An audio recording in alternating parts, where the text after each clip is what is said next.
ओम।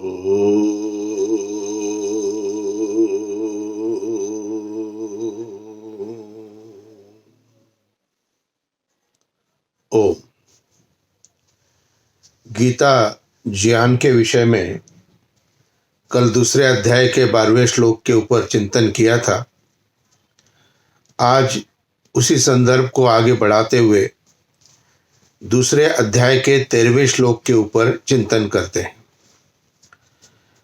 दूसरे अध्याय के अंदर आत्मा की अमरता के विषय में योगीराज श्री कृष्ण ने अर्जुन को समझाते हुए कहा था, और यह समझाने की आवश्यकता इसलिए हुई थी क्योंकि अर्जुन सोच रहा था, विचार कर रहा था कि इन सब के देह का अंत हो जाएगा। इन सब को जो गुरुजन है, मेरे बंधु बांधव है, उनको मैं मृत्यु को प्राप्त कराऊंगा, तो मैं कहीं गलत तो नहीं कर रहा हूं। तो वहां पर योगीराज श्री कृष्ण ने यह बताने का प्रयत्न किया है कि आत्मा की अमरता को तुम्हें समझना है, और यह आत्मा अमर है, अर्थात किसी भी मृत्यु को प्राप्त नहीं होती है। तो कल एक संदर्भ दिया था कि किस प्रकार से आत्मा की अमरता है। आज उसी संदर्भ को आगे बढ़ाते हुए कहा है। मंत्र दूसरे अध्याय का 13वां, देहि न अस्मिन् यथा देहे कौमारम यवनम जरा तथा देहांतर प्राप्ति धीरा तत्र न मुह्यति। अब जन्म और मृत्यु किसका होता है? तो जन्म और मृत्यु जो है केवल मात्र शरीर का होता है। शरीर के अंदर, हम सब के शरीर के अंदर एक तत्व है जिसको हम आत्मा या जीवात्मा कहते हैं। इसके लिए 3 शब्दों का प्रयोग किया जाता है, आत्मा, जीव और जीवात्मा। अब इन तीनों शब्दों को प्रयोग किस संदर्भ में किया जाता है, यह भी विषय आया है, तो थोड़ा बता देता हूं आपको। आत्मा शब्द का अर्थ है संपूर्ण शरीर में व्याप्त। तो यह आत्मा जब एक किसी भी शरीर के अंदर, चाहे वो मनुष्य का हो चाहे प्राणियों का हो, तो उसके अंदर जब ईश्वर की व्यवस्था से जाती है शरीर में, तो वो शरीर के अंदर पूर्णतः व्याप्त हो जाती है, और उस व्याप्त होने के कारण आत्मा कहा जाता है उसे, क्योंकि आत्मा शब्द का अर्थ है पूर्णतः व्याप्त। जीव शब्द और जीवात्मा शब्द, जीव कब कहलाता है ये, कि जब भी शरीर का त्याग आत्मा करता है। तो आत्मा जब शरीर का त्याग करता है तो कुछ समय काल, चाहे वो सेकंड्स का हो, चाहे वो वर्षों का हो, चाहे वो महीनों का हो, एक समय काल ऐसा होता है जिसके अंतर्गत उस आत्मा को ईश्वर उसके कर्मों की व्यवस्था के अनुसार अगला शरीर प्राप्त कराता है। तो एक शरीर से आत्मा निकला, लेकिन अभी दूसरे शरीर में नहीं गया, तो वहां जो बीच का समय है, तो उसको वहां पर जीव कहा जाता है। और जीवात्मा शब्द, जब वह जीव एक शरीर को प्राप्त कर लेता है, तो उसका जीवात्मा शब्द कहलाता है, क्योंकि वह जीव आत्मवत व्याप्त हो गया है पूर्णतः शरीर के अंदर, इसलिए उसको जीवात्मा कहा गया है। इसलिए हम ये सोच सकते, विचार कर सकते कि जीव को कब कहा जाता है, आत्मा को और जीवात्मा, ये दोनों लगभग समानता से है। तो जीव उस समय कहा जाता है जब एक शरीर को त्याग करके दूसरे शरीर के प्राप्ति के बीच के समय में यदि उसको संबोधन किया जाए, तो वो उसको आत्मा नहीं कहेंगे, उसको जीव कहा जाता है। तो जीवात्मा शरीर को धारण करता है ईश्वर की व्यवस्था से। अब इस श्लोक में क्या कहा गया है कि जैसे इस देह में देहधारियों की बाल्यावस्था, यौवन और बुढ़ापा ये 3 अवस्थाएं हैं, इसी प्रकार दूसरी देह की प्राप्ति भी एक अवस्था है। अब हम सबका जन्म हुआ, अर्थात आत्मा को शरीर प्राप्त हुआ बाल्यावस्था के अंदर में, और हम धीरे धीरे बाल्य अवस्था को बदलते हुए आगे जैसे जैसे उम्र बढ़ती गई यौवन अवस्था को प्राप्त हो गए। तो बाल्य अवस्था में जो कुछ प्राप्त था, अर्थात हमारी शारीरिक रचना के अंदर, विचारों में, कार्यशैली के अंदर में, वो सब पूर्णतः बाल्य अवस्था का समाप्त होकर के यौवन की एक दूसरी अवस्था जो शरीर की थी वो हमें प्राप्त हो गई। अब जब ये यौवन अवस्था भी एक समय काल के अंतराल के बाद में वृद्ध अवस्था को प्राप्त हो जाएगी, अर्थात उस समय हमारी यौवन अवस्था के समस्त कार्य रूप जो भी कुछ है वो क्षीण होना प्रारंभ होगा, तो वृद्ध अवस्था प्रारंभ हो जाती है। तो जन्म से मृत्यु के बीच एक शरीर की 3 अवस्थाएं परिवर्तित हो गई, और यह हमें प्रत्यक्ष दिखाई भी देता है। तो यहां पर योगीराज श्री कृष्ण अर्जुन को समझाते हुए कहते हैं कि जिस प्रकार से एक मनुष्य के शरीर के अंदर वर्तमान जीवन में उसको 3 अवस्थाओं को प्राप्त करता है, ठीक उसी प्रकार से यह देह की, अन्य देह की प्राप्ति मृत्यु के पश्चात यह भी एक अवस्था है। अर्थात जिस प्रकार से बाल्यकाल से यौवन में, यौवन से वृद्धावस्था में, और वृद्धावस्था के बाद में नया शरीर, तो ये प्रक्रिया जो है निश्चित रूप से यह शरीर के कारण ही है, और इसको उतना ही मानना चाहिए, अर्थात मृत्यु को उतना ही मानना चाहिए जितना कि हम ये जानते हैं कि ये अगले शरीर को प्राप्त आत्मा हो जाएगा। इसलिए केवल शरीर का रूपांतरण हो रहा है, आत्मा मृत्यु को प्राप्त नहीं हो रहा है।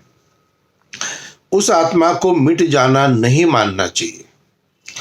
उस परिवर्तन में बुद्धिमान मोह अज्ञान में नहीं उलझता है। अब क्या होता है कि जो विद्वान होते हैं, जो इस बात को समझते हैं, जानते हैं, वो मृत्यु से भयभीत नहीं होते। मृत्यु सबको प्राप्त होनी है, यह निश्चित है। और जब हम ये मानते हैं कि यह भी एक शरीर की एक अवस्था है, ये भी एक प्रक्रिया है, इसके अंतर्गत हम जा रहे हैं, हाँ, वर्तमान जीवन का सारी परिस्थितियां, सारी चीजें हमसे अलग हो जाएंगी, क्योंकि हमारा शरीर उसके उपयोग के लिए वहां पर प्राप्त नहीं होगा, क्योंकि शरीर मृत्यु को प्राप्त हो जाएगा।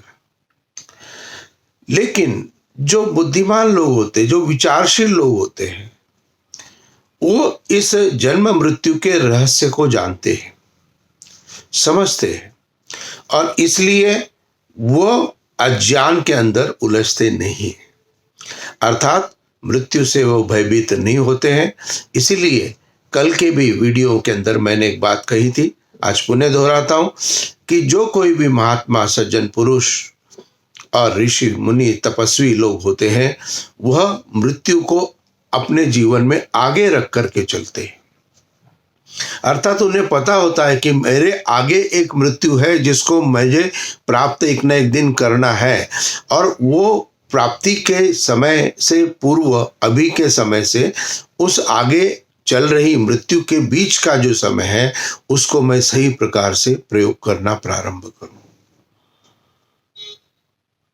और जो लोग अज्ञानी होते हैं वो मृत्यु से भयभीत रहते हैं।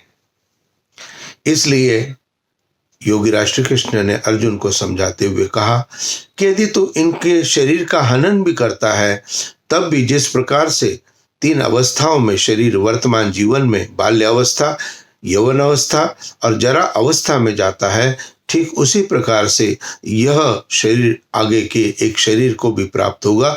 तो यह केवल अवस्था मात्र है, इसमें तेरा कोई दोष नहीं हो सकता है।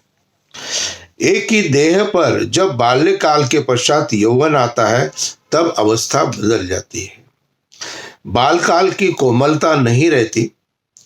इसी प्रकार जब देह पर वृद्धावस्था छा जाती है तो यौवन अवस्था नहीं रहती, परंतु अवस्थाओं का साक्षी अवस्था, ये जो तीनों थी, बाल्यावस्था, यौवन अवस्था, जरा अवस्था, इसका साक्षी कौन था? मेरी आत्मा थी।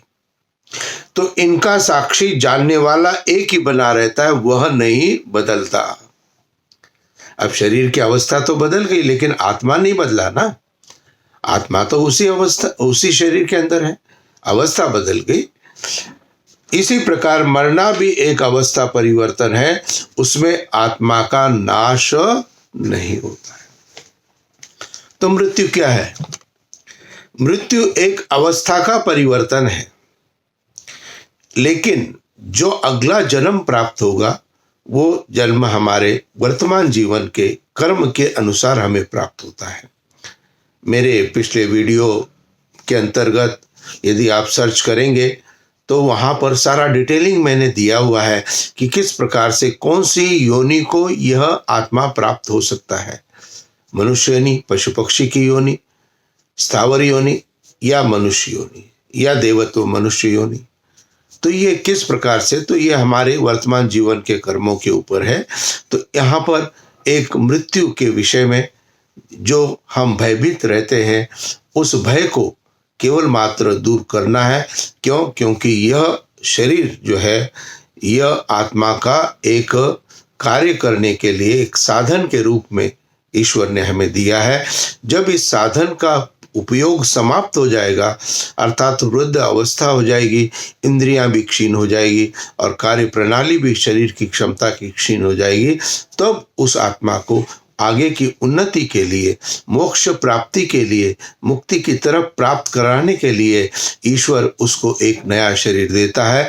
लेकिन पुराने जो उसके संस्कार होते हैं वो उस आत्मा के अंदर सूक्ष्म शरीर में बने रहते हैं, और वह सूक्ष्म शरीर के जो संस्कार बने हुए हैं अगले जन्म के अंतर्गत, अगले जो शरीर की प्राप्ति के उपरांत वह आत्मा के अंदर स्थिर रहते हैं।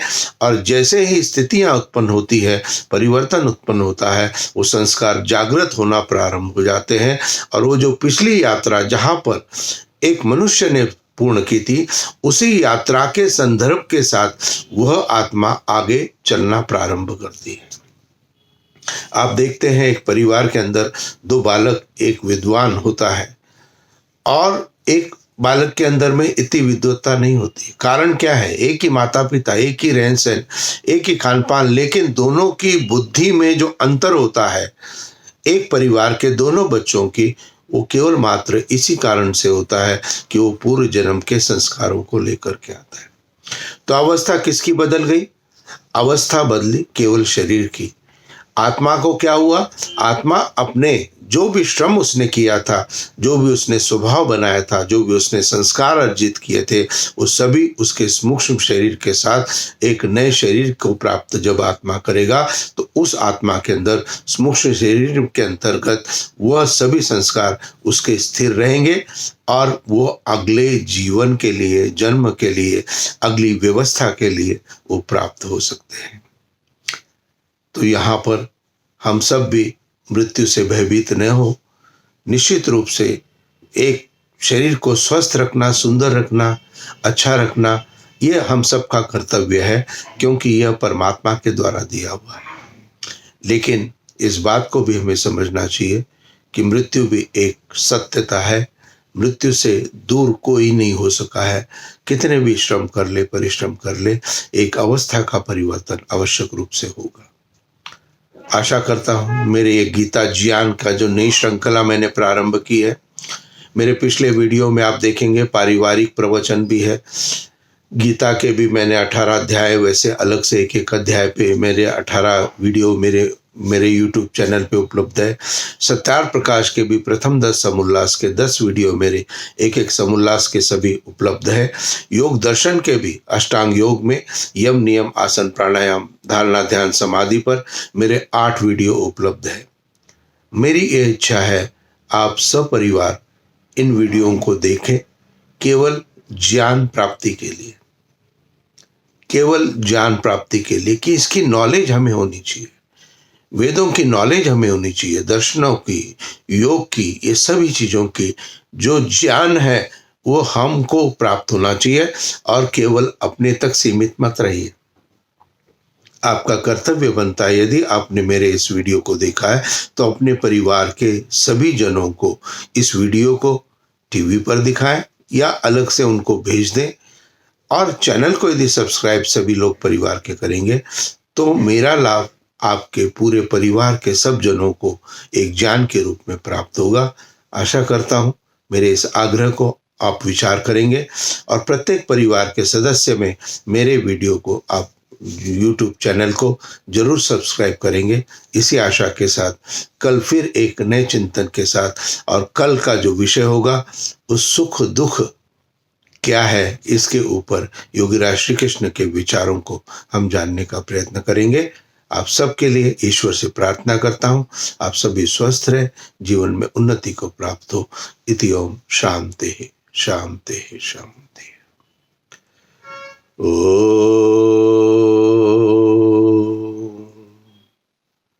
शांति शांति शांति। नमस्ते जी।